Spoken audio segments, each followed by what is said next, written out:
Gracia y paz de nuestro Señor Jesucristo. Espero que se encuentren súper bien. Hoy vamos a ver uno de los capítulos más importantes de este curso de consolidación y precisamente es Soy perdonado, ¿sí? Soy perdonado. Vamos a hablar algo muy importante sobre el perdón, ¿sí? ¿Por qué es tan importante el perdón?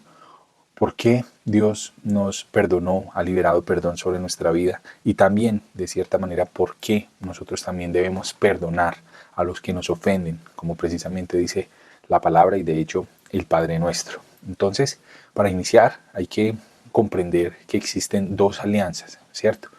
Una antigua alianza o un primer pacto que se hizo a través de Moisés y una segunda alianza que se hizo a través de Jesús, ¿sí? Entonces, vamos a ver sobre el antiguo pacto qué connotaciones tiene, ¿cierto? Lo primero es que vino a través de Moisés, empezó con las tablas de la ley, se basaba en la obediencia humana, porque a través de la obediencia venía la bendición y había una relación con Dios bajo temor, ¿sí? Por lo general el pueblo de Dios en la antigua alianza pues vivía atemorizado de las consecuencias que traía precisamente el ser desobediente, las consecuencias que traía el pecado, ¿cierto? Y pues obviamente la forma en la cual se relacionaban las personas en el antiguo pacto pues era a través de sacrificios, ¿sí? Sacrificios de animales, ¿para qué? Para expiación de los pecados, ¿sí? El pecado no era quitado, el pecado era ¿qué? Era limpiado, ¿sí? Por eso cada año las personas debían llevar una ofrenda, un animal, para ser sacrificado y de esa manera pues poder ser, como quien dice, perdonado esa deuda o ser limpiada esa deuda que se tenía pues del pecado de ese año que se cometiera, imagínense.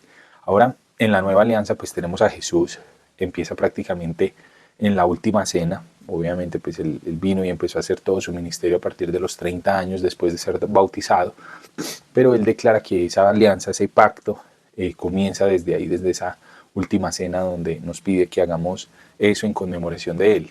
¿Hacer qué? Partir el pan y tomar el vino, ¿sí? ¿Cuántas personas hoy lo hacen? ¿Ustedes lo hacen? Bueno, pues no sé. ¿Cuántas personas lo hacen realmente con pan y con vino? O con jugo de uva, ¿cierto? Que en aquella época pues el vino era más un jugo de uva fermentado, diferente un poco como al vino de hoy en día. Entonces, ¿cuántos de ustedes lo hacen con jugo de uva o con vino? ¿Cierto? Entonces, ya viene acá una relación con Dios bajo un favor inmerecido. No merecíamos esa gracia, no merecíamos como que Jesús muriera por nosotros, por nuestros pecados. No lo merecíamos, pero aún así Dios nos dio ese camino, esa salvación, ¿sí? Y gracias a eso, pues, hubo un sacrificio, ¿sí? Un sacrificio de Jesús en la cruz y pues nos consideramos hijos amados precisamente por ese sacrificio, ¿cierto? Ahora, hay una ofrenda por el pecado. El pueblo de Israel ofrecía un cordero como ofrenda. Eso lo vemos de Levítico 1 al 7. El ofertante traía el cordero al tabernáculo y lo presentaba al sacerdote. El sacerdote analizaba al cordero y se certificaba de que el animal fuera perfecto. Entonces, ¿a quién analizaba el sacerdote? Al cordero, no analizaba al oferente. O sea, si el cordero era aceptado, el oferente también era aceptado. Después, el oferente imponía las manos sobre el animal. Dos cosas pasaban. Los pecados eran transferidos al cordero y la justicia del cordero era transferida al oferente. Básicamente eso era lo que pasaba en los sacrificios del Antiguo Testamento. Pero miremos qué nos dice la palabra sobre el tabernáculo y el arca del pacto. En Hebreos 9, del 1 al 5, dice: ahora bien, aún el primer pacto, la antigua alianza, tenía ordenanzas de culto y un santuario terrenal, porque el tabernáculo estaba dispuesto así. En la primera parte, llamado el lugar santo, estaban el candelabro, la mesa y los panes de la proposición. Tras el segundo velo estaba la parte del tabernáculo llamada lugar santísimo, el cual tenía un incensario de oro y el arca del pacto, cubierta de oro por todas partes, en la que estaba una urna de oro que contenía el maná, la vara de Aarón que reverdeció y las tablas del pacto, y sobre ella los querubines de la gloria que cubrían el propiciatorio. Entonces yo no sé si ustedes más o menos se imaginan cómo era en aquella época el tabernáculo, ¿cierto? Cómo era ese santuario. Pero entonces ya más o menos se hacen una idea, ¿cierto? Había un lugar santo había más adentro, después de un velo, un lugar santísimo, y en ese lugar santísimo pues estaba una arca del pacto. Recordemos que solamente los levitas, es decir, de las tribus de Israel, solo los levitas, hijos de Aarón, es decir, sumos sacerdotes, ¿sí? Sacerdotes de Aarón, ellos solamente, la descendencia de Aarón, solamente ellos podían entrar al lugar santísimo. De resto, todos los otros levitas podían entrar al lugar santo, ¿sí? Entonces, si quieren ver más sobre el Arca de la Alianza, pues pueden leer Hebreos desde el capítulo 9. Ahí pueden ver todo esto. Ahora, ¿qué dice Hebreos del 9 del 6 al 8? Y así dispuestas estas cosas, en la primera parte del tabernáculo entran los sacerdotes continuamente para cumplir los oficios del culto, pero en la segunda parte solo el sumo sacerdote, una vez al año, no sin sangre, la cual ofrece por sí mismo y por los pecados de la ignorancia del pueblo, dando el Espíritu Santo a entender con esto que aún no se había manifestado el camino al lugar santísimo. Entre tanto, que la primera parte del tabernáculo estuviese de pie, ¿sí? Entonces ya sabemos, se hacían los sacrificios ¿para qué? Para redención, para perdón de los pecados, pero el sumo sacerdote, aquel que decíamos que debía ser de la misma descendencia de Aarón, ¿sí? Él no podía entrar allá sin un sacrificio de sangre, ¿sí? Entonces, ustedes también pueden ver más o menos los elementos del tabernáculo, si les parece interesante esta explicación sobre el tabernáculo. Pueden verlo también en Éxodo del 25 al 30 y del 35 al 37. Ahí van a ver todos los elementos que tenía pues el tabernáculo. Pero ahora, ¿qué significa todo esto? Pues que está perdonado. Cuando el cordero era sacrificado, todos los pecados del oferente eran perdonados y él se iba como un justo para su casa, ¿sí? O sea, después de que la persona iba, llevaba el animal, era sacrificado por los sacerdotes, pues ya él volvía a su casa declarado justo, ¿cierto? ¿Por qué? Porque el cordero o el animal que habían sacrificado se había analizado y estaba bien, entonces podía ser sacrificado y podía redimir, podía de cierta manera limpiar esos pecados. Fue exactamente eso lo que pasó en la cruz. Cristo es el Cordero perfecto y su sacrificio fue único y suficiente, ¿sí? Único y suficiente. Eso es muy importante recalcarlo. ¿Por qué? Vamos a verlo en Hebreos 9, del 11 al 15. Pero estando ya presente Cristo, sumo sacerdote de los bienes venideros por el más amplio y más perfecto tabernáculo, no hecho de manos, es decir, no de esta creación, ni por sangre de machos cabríos ni de becerros, sino por su propia sangre, entró una vez para siempre en el lugar santísimo, habiendo obtenido eterna redención, porque si la sangre de los toros y de los machos cabríos y las cenizas de la becerra rociadas a los inmundos santifican para la purificación de la carne, cuánto más la sangre de Cristo, el cual mediante el Espíritu Eterno se ofreció a sí mismo sin mancha a Dios, limpiará vuestras conciencias de obras muertas para que sirváis al Dios vivo.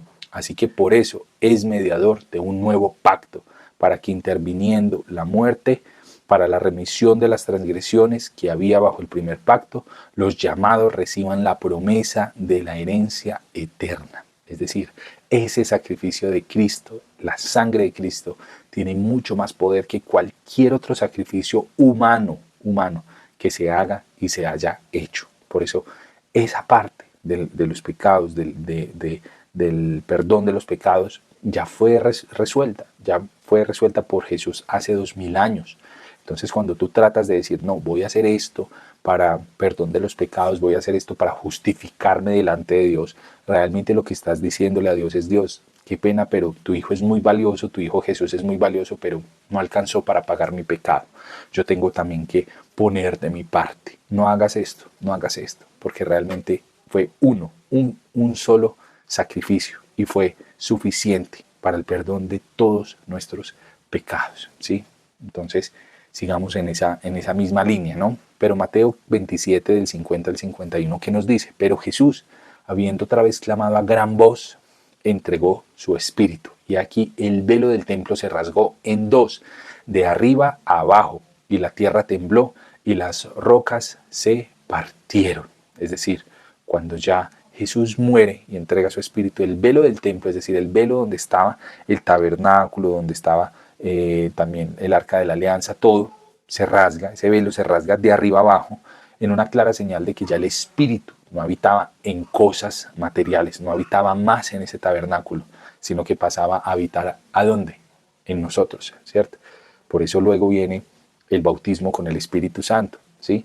¿Por qué? Porque Cristo pasa a vivir en un lugar como tal, a vivir en nuestros corazones, ¿sí? Entonces es muy importante, por eso nosotros no adoramos ni veneramos nada, absolutamente nada físico, porque Dios es espíritu y Él ya no está en las cosas físicas, Él ya está en qué? En nuestro corazón, ¿sí? En nuestros corazones. Él es espíritu y debemos adorarlo en espíritu y en verdad, no con cosas materiales, como la misma palabra nos dice, ¿sí? Entonces, cuando yo de pronto peco en algún momento dado, entonces, ¿quién me acusa? Si se supone que Jesús ya pagó esos pecados, ¿quién me acusa? Entonces, el sentimiento de condenación es el origen de todos nuestros problemas espirituales. El diablo es llamado el acusador de nuestros hermanos, que los acusa de día y de noche, en Apocalipsis 12:10. Satanás significa acusador. Él nos acusa por nuestras fallas y debilidades todo el tiempo. Si hicimos algo bien, nos dice que no fue lo suficiente. Mente bien. Y si hicimos algo mal, nos recuerda constantemente nuestro error, ¿sí? Entonces, Él es el acusador según la palabra. Nunca la palabra dice que el acusador es Dios, ¿sí? Por lo menos en el nuevo pacto, en el pacto que vivimos ahora, ¿sí? Ahora, donde hay condenación hay vergüenza y culpa. Donde hay culpa surgirá el miedo y el miedo generará estrés. El estrés generará todo tipo de enfermedades y depresión. La condenación es la raíz que origina nuestros problemas emocionales, físicos y espirituales. La consecuencia de la ley siempre es la condenación porque solos no somos capaces de cumplir toda la ley. Muchas personas dicen cumplan la ley, cumplan los 10 mandamientos, pero cuando tú vas allá a Números, a Deuteronomio, y lees toda la ley, te das cuenta de que no eran 10 mandamientos, eran 613 mandamientos, leyes y ordenanzas. ¿Quién es capaz de cumplirlas? Nadie. O sea, seamos sinceros, ¿quién es capaz humanamente de cumplirlas? Nadie. El único que, según dice la palabra, fue capaz de cumplirlo todo fue Jesús. Por eso Él fue presentado como el Cordero Perfecto y cuando Dios lo analiza, nosotros lo presentamos, Él lo analiza, Él dice, sí, está perfecto, somos ¿qué? Perdonados, somos justificados, ¿cierto? ¿Cómo podemos notar la condenación? Veamos algunos aspectos de la vida diaria. Sensación constante de incapacidad. Siempre buscamos el culpable para reducir nuestra sensación de condenación. Siempre le echamos la culpa a otras personas o a algo externo.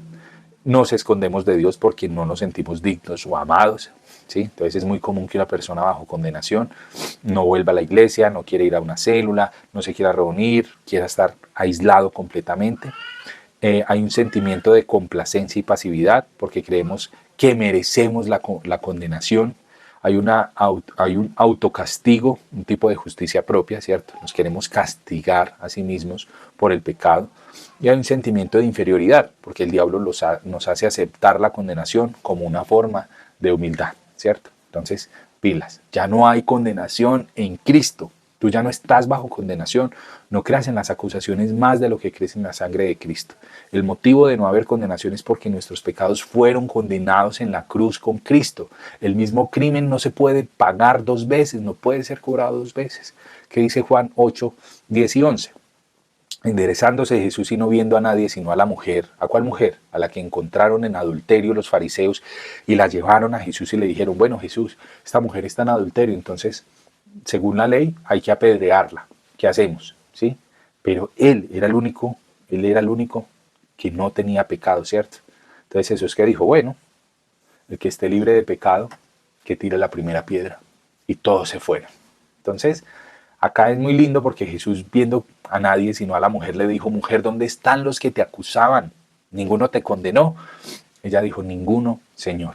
Entonces Jesús le dijo, ni yo te condeno, vete y no peques más. Entonces, ese no peques más, muchas personas lo pueden interpretar como, claro, ya le dijo que no podía volver a pecar porque si volvía a pecar, entonces ahí sí de pronto Jesús lanzaba la piedra, ¿cierto?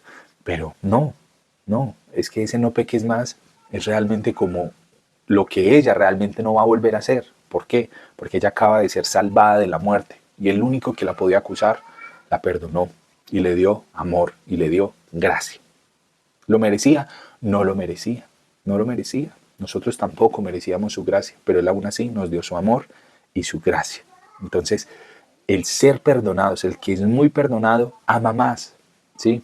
Entonces, el ser perdonados y el no encontrar una condenación de parte de Dios, ¿qué hace? ¿Qué resultado tiene? Que no pequemos más. ¿Por qué? Porque ya nos damos cuenta de que no vale la pena, no vale la pena pecar más, no vale la pena tener una vida de pecado. No trae nada bueno, las consecuencias no son buenas, los resultados no son buenos.